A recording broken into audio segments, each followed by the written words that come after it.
students. So today we will be starting a new chapter, that is levels of healthcare, so which comes in healthcare of the community. So let's see what are the things you have to learn in this chapter. So what is important here is primary healthcare, which I'll be telling you all much in detail. So let's see what are the different levels of healthcare. So what do you mean by healthcare? So what are the different things which you should know? So as we all know, health is a fundamental human right. So what is healthcare in total? So it's an integrated care comprising preventive, promotive, curative and rehabilitation services. When we use the word comprehensive healthcare, it means it's an integrated care. So what do you mean by integrated care and what is comprehensive healthcare? So what are the components? The components of preventive aspect, promotive aspect, curative and rehabilitative services.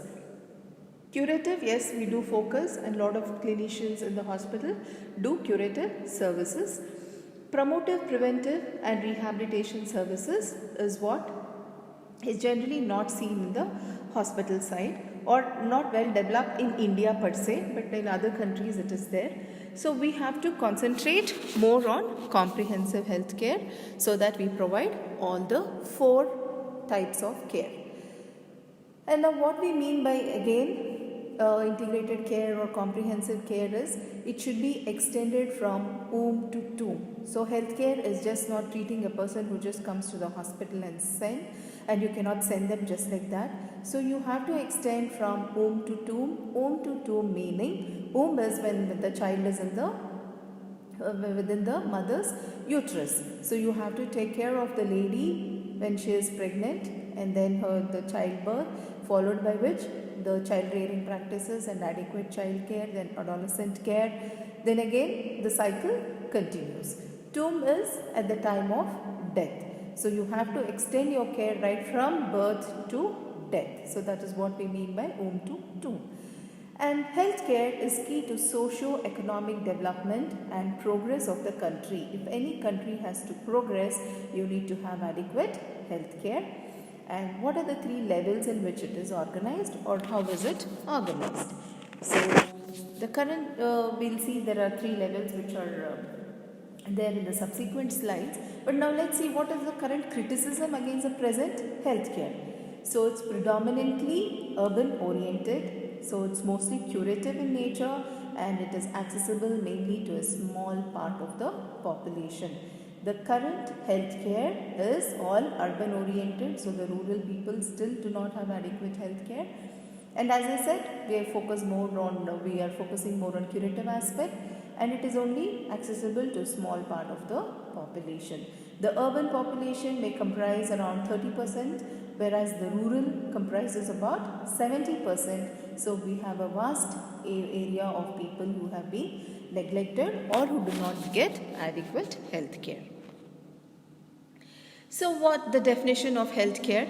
So it is defined as a multitude of services rendered to individuals, families or communities by the agents of the health services or professions for the purpose of promoting, maintaining, monitoring or restoring health. So healthcare, it's a multitude of services. It is just not a single service. There are many services and it is just not rendered only to individuals. It is rendered to families and communities. And who renders the health care? Health services or professionals. And for what purpose? For promoting, maintaining and monitoring or restoring health. So this is the definition of health care. Now I said I'll tell you about different levels of healthcare. So these are the 3 different levels of healthcare. So you have primary level, secondary level and tertiary level. When you see the base of the pyramid is a primary level. So the majority of the healthcare is at this level. So here who delivers this primary level of healthcare? It is through primary health centers or sub-centers. And at the secondary level, the services are delivered through district hospitals, community health centers and taluka hospitals. When we speak of tertiary level, it is the medical college hospitals and any apex institutions. So we are a tertiary level hospital.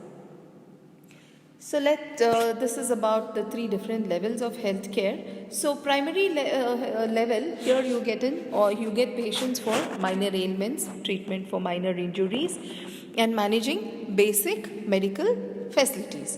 When there are little more complications, when you need a blood bank, when you need an OT, when you need an anesthetist, and when little more services are required or little complicated cases are sent to the secondary level.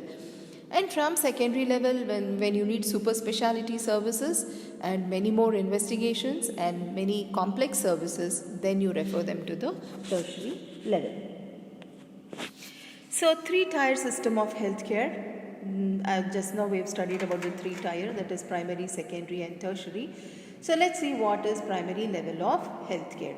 Now the entire presentation from now on we will focus on primary healthcare, because primary healthcare as such is very important. The definition is very important, elements of primary healthcare is very important, and principles of primary healthcare. So all these will be asked in your exams, either as a short note, short answer, or as a main question, and even in the viva.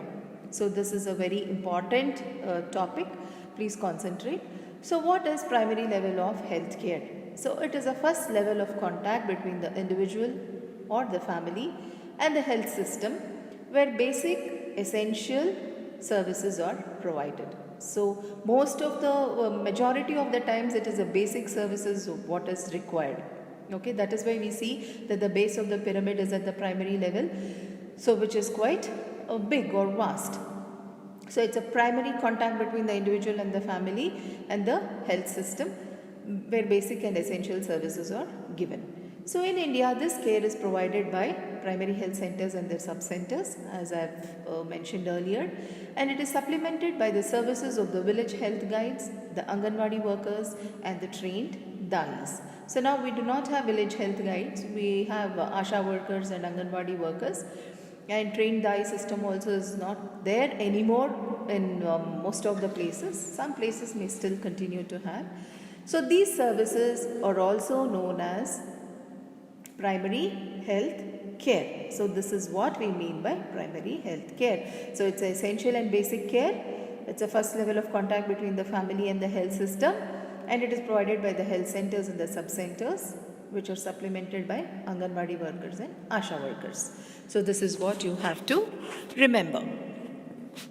So now, besides providing primary health care, the village health teams bridge the cultural and communication gap between the rural people and organized health sector. So what is the other advantage? So we have the bridging teams such as ASHA workers and the Anganwadi workers. They bridge the cultural and communication gap between the health sector and the individuals in the community.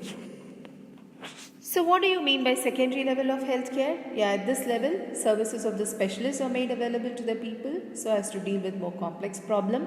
I have already told you about this.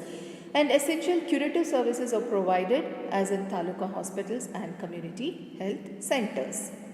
And these health institutions are also serve as a first referral units.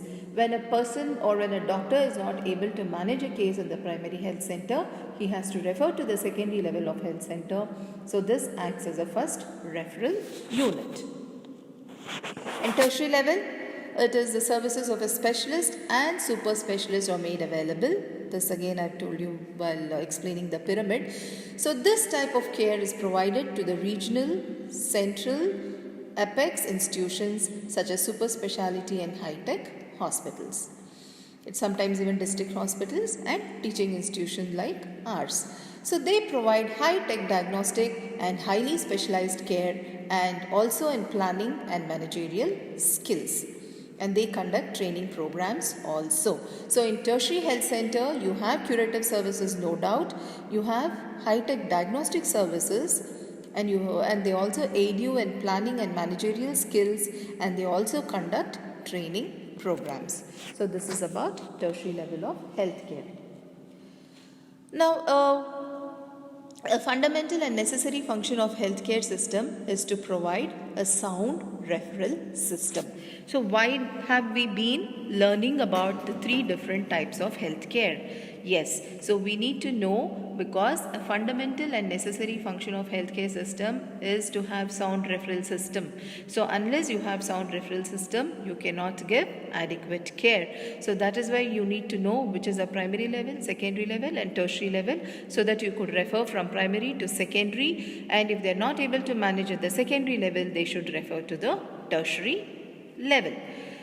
So, and the referral mechanism should not be one way, it should be both the sides. So once you refer from primary level to the secondary level, you have to get a communication from the secondary level back to the primary level, so as to what has happened to the patient, and they must have treated the patient and they will refer it back to you to continue your basic services.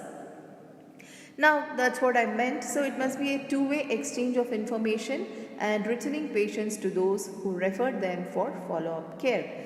And it will ensure continuity of care and inspire confidence of the consumer in the system. So why you should have sound referral system? It will ensure continuity of care and confidence of the customer can be gained, consumer here. So for a large majority of developing countries such as India, including India, this aspect of health system remains very, very weak. So what is very weak? The sound referral system remains very weak, which has to be strengthened. So now what are the healthcare systems? So we have primary healthcare again. So it is defined. So what is, all along we have been reading about the different health systems, that is at the primary level what is the care you give, secondary level what is the care you give, tertiary level the different kind of care you give. So now you have to know what is the definition of primary health care. So from now on, as I said, you have to know the definition of primary health care.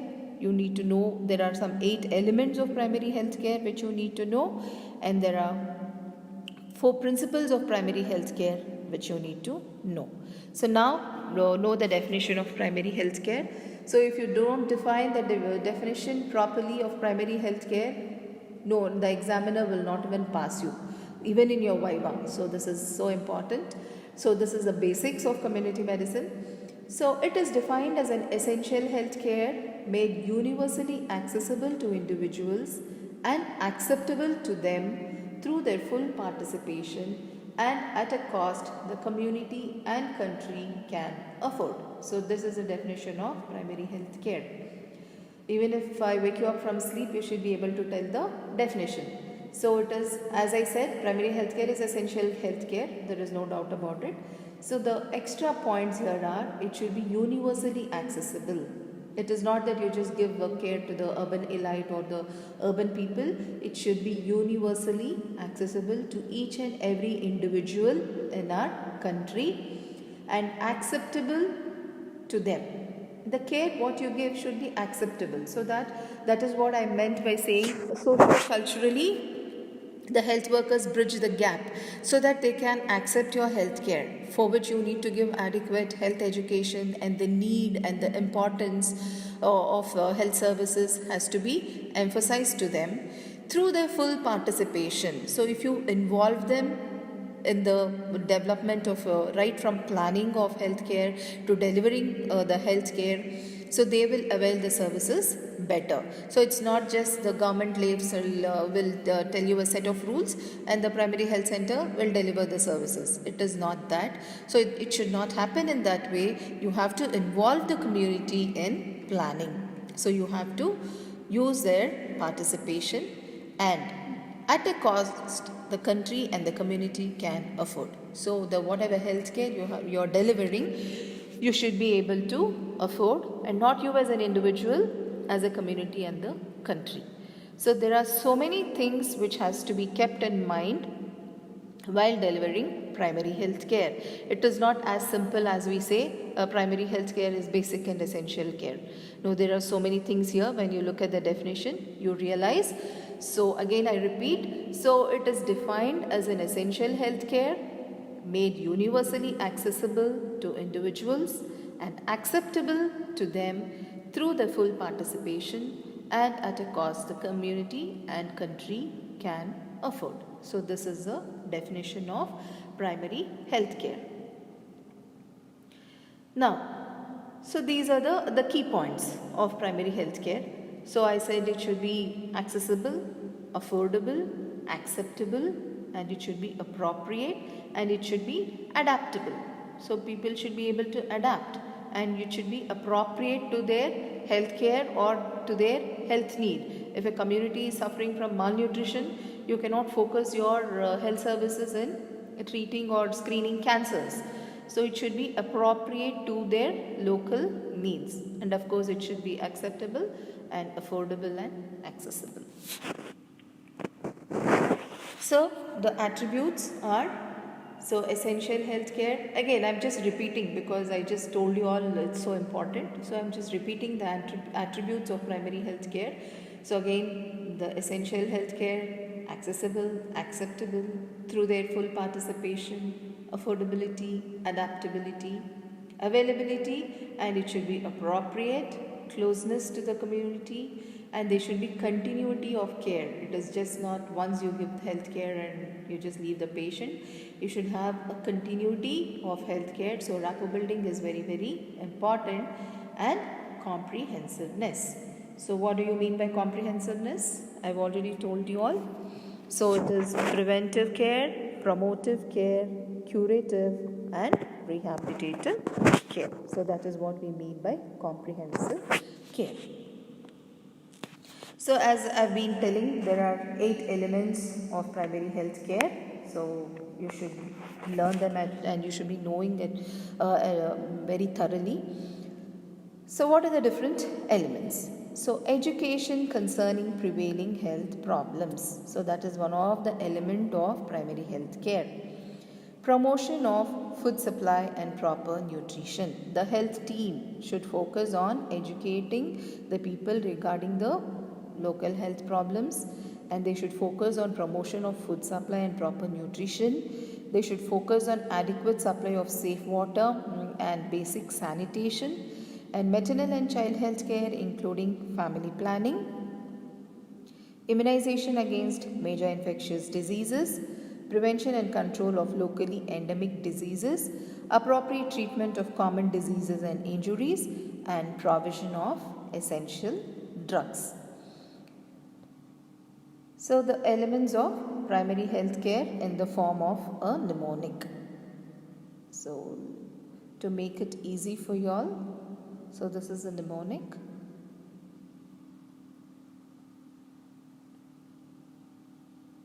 Okay. So it is elements of primary health care. So the elements have been written as it is, except for the spelling of element is ELE. Here we have substituted the third letter, that is E, to I. So it is ELI. Instead of ELE, it is ELI. So what do you mean by E? E is educating people regarding the local health problems. What is L? Treatment of locally endemic diseases and their prevention and control. What do you mean by I? Immunization. M is for maternal and child care. E is for provision of essential drugs. N is for focusing on nutrition and food supply. T is for treatment of common diseases and injuries. And S is for safe water and basic sanitation. So these are the elements of primary health care which you cannot afford to forget. So now, what are the principles of primary health care? So I have been telling your elements of primary health care is important, which are 8 and which I have told you in the form of mnemonic as elements. And what are the principles of primary health care? So there are 4 principles of primary health care. So first one is equitable distribution, as you can see in the picture. So it is about equitable distribution. What do you mean by equitable distribution? As the definition of primary health care says, it should be universally accessible. So it should be accessible to each and every individual. So that is what we mean by equitable distribution. It means that the basic health service which are provided under primary health care must be provided to all the people irrespective of the caste, creed, community and ability to pay for it. And thus these services must be accessible to all. So that is what we mean by equitable distribution. At present, health services are mainly concentrated in the major towns and cities, result in inequality of care to the people in rural areas. So that is why we are focusing on equitable distribution. And the worst hit or the needy and the vulnerable groups of the population in rural areas and urban slums. So even in urban areas, we did mention that the healthcare is more concentrated in the urban areas. Amongst the urban areas also, urban slums are neglected. So these urban slums and rural areas are the most needy people which are being neglected. So this has been termed as social injustice. And the failure to reach the majority of the people is usually due to inaccessibility. Sometimes you may have healthcare, but they may not healthcare facilities, but they will not be accessible. So inaccessibility is one of the major reason for failure. So what is the second principle? What do you make out from this figure or the picture? So the first principle was equitable distribution. The second principle is community participation. So you can see that number of hands over here. So we expect participation of many people. So it is community participation is the second principle of primary health care. So this consists of active involvement of the people of the community in providing primary health care. So involvement of the community in planning, implementation and maintenance of health services is a very prominent feature, and it promotes social awareness and self-reliance of the community, and it increases the community acceptance of the primary healthcare programs and reduces the distance between the providers and the consumers of healthcare. So community participation is very, very important right from the level of planning to delivery of services and continuing the services. So unless they are involved, they will not realize the difficulty or the importance of healthcare. When they are involved, they will know the importance of healthcare. So this is the second principle. So what is the advantages of the second principle of community participation? So it increases program acceptance and leadership. It ensures that the program meets the local needs, because the community will tell us about what are the actual needs of that particular place. And the cost of implementing the program may be reduced by using the local resources. And once you involve the community, they themselves will come up with the solutions for limited resources. So they will tell these are the resources which we can make use of. And uses local familiar organizations, and hence problem solving is efficient. And it is a key to the sustainability. So as we know, it is just not enough to have a primary health care or health care. So it's not a one-time process. We need to keep in mind that the services should be sustainable. So community participation is the key to sustainability. So what are the planning steps in community participation? First, identification and prioritization of the problems has to be done by the community members. Then planning has to be done together. Then implementation by them, community members, and evaluation by community members. So all this right from planning to evaluation is done by community members. The healthcare officials aid in the promotive, preventive and curative care, but the basic planning is done by them so as to ensure sustainability. So what are the examples of community participation? Village health guides, trained AIs and ASHAs who have been recruited or taken from the local villages themselves as one of the example of community participation. So these people are selected by the local community and they're trained locally. So it's an essential feature of healthcare in India. So community participation is an essential feature of healthcare here. So village health and sanitation committee is one example of community participation. Here they play multiple roles including IEC, household surveys, preparation of health registers, organization of meetings, promoting household toilets and sanitation programs. So all these are the activities done by Village Health and Sanitation Committee, so which tells us about community participation. And there's something called Rogi Kalyan Samitis for patient welfare. They're also called as patient welfare societies. And Jan Swasthya Abhiyan Initiative, People Rural Health Watch. So these are some of the examples of community participation. So any question, if you write with examples, you get good marks. So which is the third principle? So we have seen the first principle was equitable distribution, second was community participation. What is this third principle? Intersectoral coordination. So health is not a single entity and it is not one dimension, it is multidimensional, multisectoral. So we need to have intersectoral coordination. So what does it require?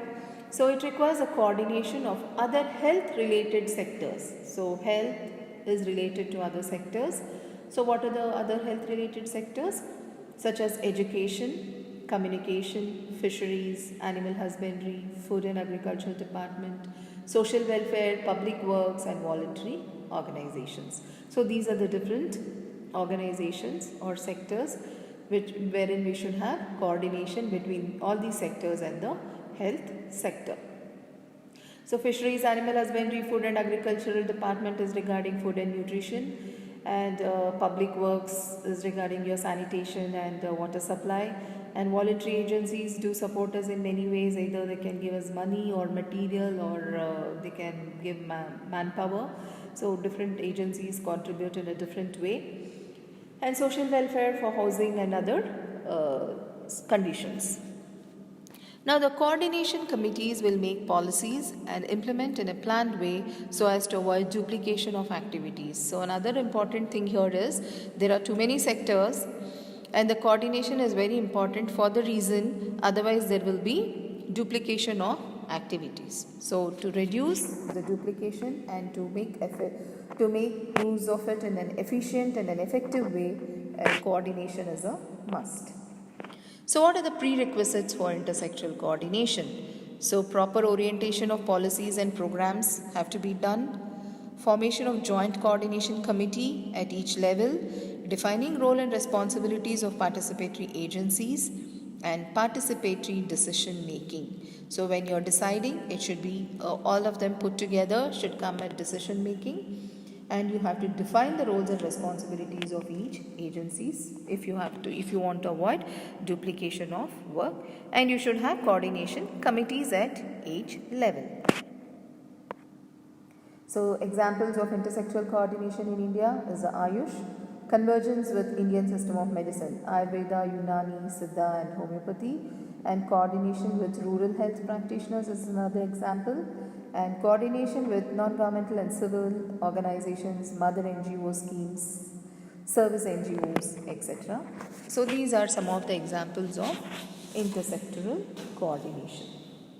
So we are left with another principle of primary health care, or rather the last principle of primary health care is appropriate technology. So whatever technology you use should be appropriate to the community. So there is a definition for this. So let us see what the definition says. So technology that is scientifically sound, adaptable to local needs and acceptable to those who apply it and those for whom it is used, and is maintained by the people themselves in keeping with the principles of self-reliance with the resources of the country and the community can afford. So you may have many technologies which are very scientific, but if it is very expensive, or if it is not acceptable, or if it is not accessible, or if it is not scientifically sound, it doesn't make sense. So there is a huge list of the huge array of technologies, but what you use should be appropriate technology. Whatever the technology what you're using to deliver primary health care should be appropriate technology. So what do you mean by this? Even it can be a simple technology, but it should be scientifically sound. So it should be adaptable to the community. It should be acceptable to the community. This adaptability, accessibility, and at the cost at which the country and community can afford is standard. So that is the that comes even in the definition of primary healthcare also. So here an appropriate technology also. So the technology should be scientifically sound, adaptable, and accessible, acceptable to those who apply it, and it should be maintained by themselves, by the people, keeping in principles of self-reliance with the resources of the country and the community can afford. So this is the definition of appropriate technology. So let's see. An appropriate technology should be scientifically valid. I mean, these are just the key points for the definition. It should be adapted to local needs, should be acceptable to users and recipients, and maintainable with local resources. So adaptability, accessibility are the two common words which are being used in this entire PPT. Okay. Now, technology only effective if accompanied by knowledgeable and skilled users, clear practice guidelines and policies, effective financing and distribution to make them available, and community efforts to bring clients into contact with health services in a timely way. So yes, you have developed an appropriate technology. So when does that become effective? So you have to train the community or educate them regarding this technology, what you are rendering. So knowledgeable and skilled users. So for you to have knowledgeable and skilled users, you have to train them or educate them, deliver IEC, information, education and counseling. And you should have clear practice guidelines and policies, because most of the times it is your ASHA workers, your Anganwadi workers who are going to deliver this. So unless you have a clear guidelines and policies in writing, each one of them will deliver in their own way. So you should have a clear guideline and policy. And of course, even for the simple things, you need to have financing. It can be a simple ORS, it can be a simple growth chart, but who is going to finance that? So that should be clear. Who is going to finance and distribute? And community efforts to bring clients into contact with health services in a timely way. So acceptability, they have to come and use the resources. So it should be accessible and acceptable. So what are the examples of appropriate technology? So use of color tapes for measuring mid-arm circumference, that is called as a Shakir's tape. So wherein it is just color coded, and the moment when you measure the mid-arm circumference, and if the color is green, which means the child is not malnourished. If it is yellow or orange, borderline malnutrition, and if it is red, it is severe malnutrition. Just by knowing the colors, you can grade the malnutrition.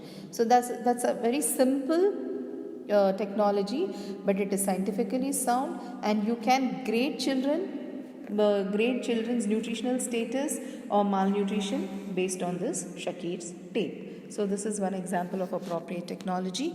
Use of ORS. What is ORS? Oral rehydration solution for the treatment of diarrhea.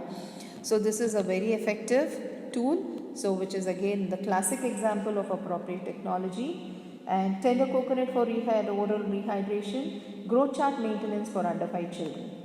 So ORS and growth charts are the classic example of appropriate technology, which are very simple but very effective in grading. Growth chart, you can grade malnutrition in a very effective way, and ORS, you can treat 95% of the cases of diarrhea with ORS alone.